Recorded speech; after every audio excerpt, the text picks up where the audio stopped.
Hello दोस्तों, welcome back to my new video. सबसे पहले डिस्क्लेमर देना चाहूँगा कि इस वीडियो को प्योरली एजुकेशनल पर्पस के लिए ही रिकॉर्ड कर रहा हूँ। मैं कोई भी बाई या सेल का रिकमेंडेशन इस वीडियो के माध्यम से मैं आप लोगों को नहीं दे रहा हूँ। अब देखिए दोस्तों, बेसिकली इस वीडियो में मैं क्या शेयर करूँगा आप लोगों के साथ। तो अभी के टाइम पे स्टॉक्स में काफ़ी ज़्यादा वाइल्ड मूव्स देखने को मिल रहे हैं, specially because of major event coming on 1 February. Budget announce होने वाला है एंड अक्सर ये चीज़ हम लोगों ने देखा है कि जब कभी मेजर इवेंट होता है, सपोज कीजिए कि इलेक्शन के रिजल्ट्स आने वाले रहते हैं या फिर बजट अनाउंस होने वाला रहता है, तो मार्केट में वोलेटिलिटी इंक्रीज हो जाता है। अब इस दौरान होता क्या है कि स्टॉक्स में काफ़ी ज़्यादा अप्स एंड डाउन्स देखने को मिलते हैं। लोग यहाँ पे समझ नहीं पाते हैं कि एक्चुअली में किस स्टॉक में बाइंग करें, किस स्टॉक में सेलिंग करें, कौन सा स्टॉक नीचे गिरने वाला है या फिर कौन सा स्टॉक ब्रेकआउट देने वाला है। तो इस कंडीशन में आज इस वीडियो में 3 स्टॉक्स का मैं इन डेप्थ एनालिसिस शेयर करूंगा आप लोगों के साथ। अब देखिए दोस्तों, मार्केट के बड़े प्लेयर्स के फुटप्रिंट को फॉलो करने की कोशिश कीजिए। What actually big players are thinking. वो अगर चाहेंगे किसी स्टॉक को ऊपर उठाना तो स्टॉक में बाइंग स्टार्ट करते हैं वो लोग साइलेंटली। अगर वो किसी स्टॉक में किसी स्टॉक को गिराना चाहते हैं तो वो लोग क्या करेंगे, साइलेंटली स्टॉक में सेलिंग स्टार्ट कर देते हैं।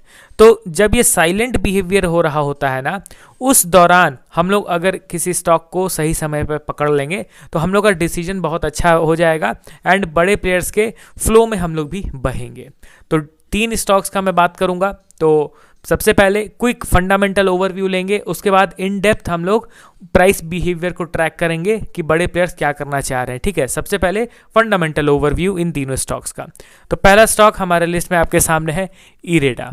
ठीक है, इरेडा करंटली देखा जाए तो 1.4% की तेज़ी के साथ 129 के लेवल पे इसने क्लोजिंग दिया है एंड अभी इनके वैल्यूएशन के चार्ट को मैं देखना चाहूँगा। तो क्या दिख रहा है, अर्निंग बढ़ रहा है, उस हिसाब से स्टॉक प्राइस में बिल्कुल भी तेज़ी नहीं आई है, जिसके चलते पी रेशियो अब जाके कहीं ना कहीं कूल डाउन हो रहा है।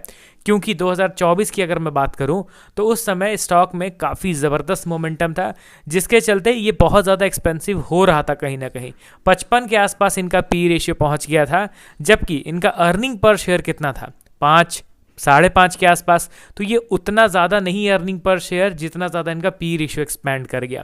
तो ऑब्वियसली करेक्शन होता है, इस तरीके से एडजस्टमेंट चलता रहता है दोस्तों स्टॉक्स का। कभी पी रेशियो ऊपर जाएगा तो फिर वो नीचे गिरेगा, साइडवेज हो जाएगा, और जब अच्छा खासा अर्निंग पर शेयर ऊपर चला जाएगा तो फिर अचानक से शॉर्ट अप कर जाएगा।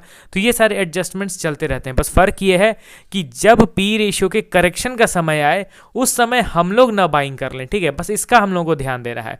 अब पी रेशियो के करेक्शन का समय आ रहा है और हम लोग यहाँ कहीं बाइंग कर ले रहे हैं तो अल्टीमेटली क्या होगा, स्टॉक प्राइस तो नीचे ही गिरेगा ना। तो इसीलिए buying better value for deal कब मिलने वाला है, जब अर्निंग पर शेयर लगातार ऊपर की ओर मूव कर रहा है एंड पी रेशियो कहीं ना कहीं लोअर लेवल पे ट्रेड कर रहा है। ये परफेक्ट डील रहता है for specially long term investors. समझ रहे हो ना। अब इरेडा के शेयर होल्डिंग पैटर्न को देखा जाए तो क्या कोई मेजर चेंज है, बिल्कुल चेंज है। पिछले कुछ क्वार्टर से अगर देखा जाए तो स्लोली एंड स्टेडली पब्लिक यानी रिटेल इन्वेस्टर्स की होल्डिंग बढ़ रही है and big players are silently selling their stocks. जैसे कि आप प्रमोटर के स्टॉक को देखो तो 75% से अभी घट के हो चुका है 71%। डीआईएस के होल्डिंग पे देखोगे तो ये स्लाइटली बढ़ा है, 1.8 से बढ़ के 2% हुआ है। ठीक है, ज़्यादा भी नहीं बढ़ा है। एंड डीआईएस के होल्डिंग पे ध्यान दो, 4.3% से घट के 2.5 पे आ चुके हैं एफआईएस का होल्डिंग डीआईएस का। एंड पब्लिक के होल्डिंग पे नजर डालो तो 18.7 से बढ़ के 23% पे आ चुका है। तो स्लाइटली बड़े प्लेयर्स अपने स्टेक बेच रहे हैं अभी के टाइम पे। तो यही सिनेरियो हम लोग को दिख रहा है। टेक्निकल पार्ट को मैं बाद में अभी कवर करूंगा, पहले तीनों स्टॉक्स का ओवरव्यू हम लोग देख लेते हैं। अगला स्टॉक हमारे लिस्ट में है एंजल वन लिमिटेड। अब इस स्टॉक में भी काफ़ी हमारे भाइयों का पार्टिसिपेशन है। स्टॉक करेंटली 2558 के लेवल पे ट्रेड कर रहा है। आज के दिन 1.6% का हमें तेज़ी देखने को मिला है।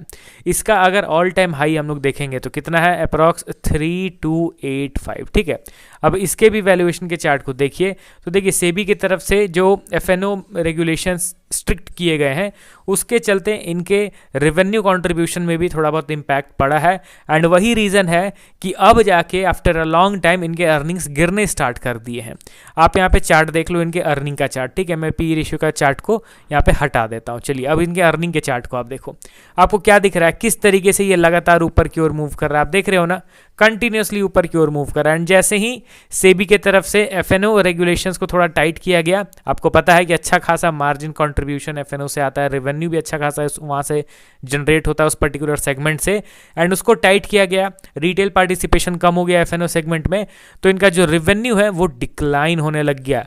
एंड यही रीज़न है कि इनका अर्निंग पर शेयर भी अब नीचे गिरने लग गया है आफ्टर कंटिन्यूअस अप मूव। लगातार प्रॉफिट के जो फिगर्स थे वो बढ़ते हुए दिखाई दे रहे थे, पिछले 2 साल 3 साल से लगातार बढ़ रहे थे, अब जाके फाइनली ये कंटिन्यू नीचे गिरते हुए दिखाई दे रहे हैं।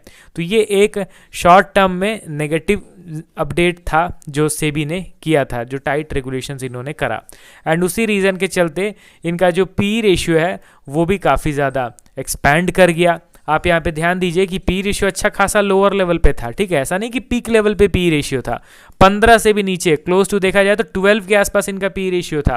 एंड जैसे इनका अर्निंग नीचे गिरना स्टार्ट किया तो ना चाहते हुए भी स्टॉक में तेजी नहीं आई, मगर फिर भी इनका पी रेशियो एक्सपैंड कर गया क्योंकि इनका अर्निंग नीचे गिर गया। आई होप ये चीज़ आप समझ रहे हो, अर्निंग नीचे गिरेगा तो भी पी रेशियो बढ़ जाएगा, एंड अगर स्टॉक ऊपर उठेगा तो भी पी रेशियो बढ़ जाएगा। तो दोनों कंडीशंस में पी रेशियो बढ़ते हैं, दोनों में ही ये एक्सपेंसिव वैल्यूएशन कंसीडर किया जाता है, ठीक है।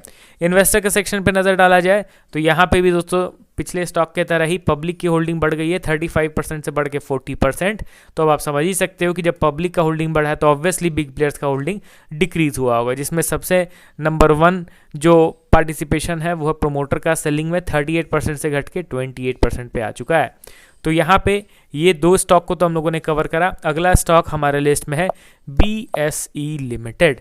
अब देखिए सेबी के टाइट रेगुलेशंस के चलते नो डाउट BSE को भी इम्पैक्ट पड़ा है, इनके एक्सचेंजेस में भी अच्छा खासा ये रेवेन्यू जनरेट होता था एफएनओ सेगमेंट में। अब यहाँ पे इसके पी रेशियो को अगर देखा जाए तो यहाँ पे आप देख सकते हो कि पी रेशियो एक ही लेवल पे कंसोलिडेट कर रहा है एंड अर्निंग रिकॉर्ड हाइज पे है, समझ रहे हो ना। सेबी के टाइट रेगुलेशंस के चलते भी आप देखोगे तो इनके अर्निंग्स में कोई मेजर करेक्शंस हमें देखने को नहीं मिल रहा है। चलिए वेल एंड गुड, बढ़िया बात है, इसका मतलब इन्होंने अच्छा खासा अपना रेवेन्यू पोर्टफोलियो को डाइवर्सिफाई कर रखा है।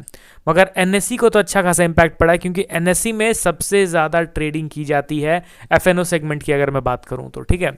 अब यहाँ पे इनके इन्वेस्टर के सेक्शन पे नज़र डालेंगे तो यहाँ पे आप ध्यान से देखोगे तो पब्लिक की जो शेयर होल्डिंग है वो 65 से घट के 58 आ चुका है, एंड यहाँ पे एफआईज का होल्डिंग अच्छा खासा इंक्रीज हुआ है 7% से बढ़ के 17%।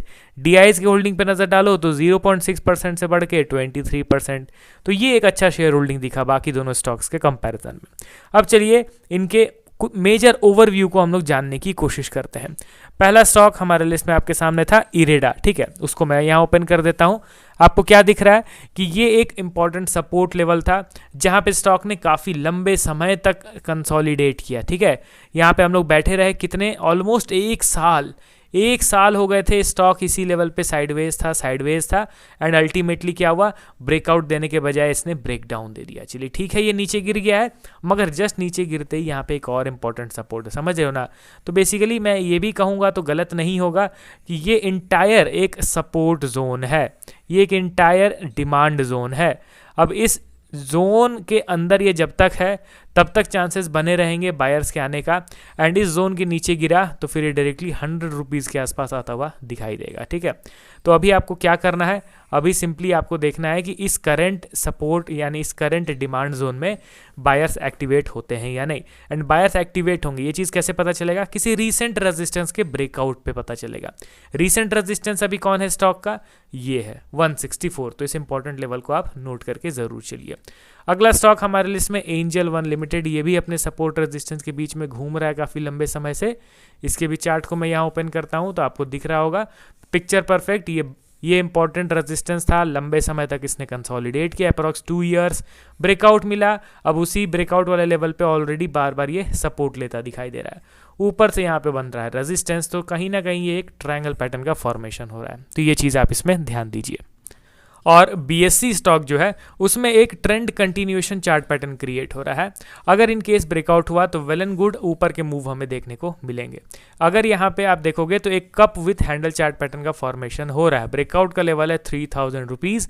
देखते हैं आने वाले समय में ये किस तरीके का मूवमेंट देता है। ध्यान दीजिए, चार्ट पैटर्न बन रहा है, उसी बेसिस पे खरीद लें स्टॉक को, ये बिल्कुल गलत स्ट्रैटेजी है। मैं अपना पॉइंट ऑफ व्यू बता रहा हूँ। चार्ट पैटर्न ब्रेकआउट हो, एक्टिवेट हो, तभी वो चार्ट पैटर्न वैलिड रहता है। ठीक है, ये चीज़ ध्यान रखिएगा।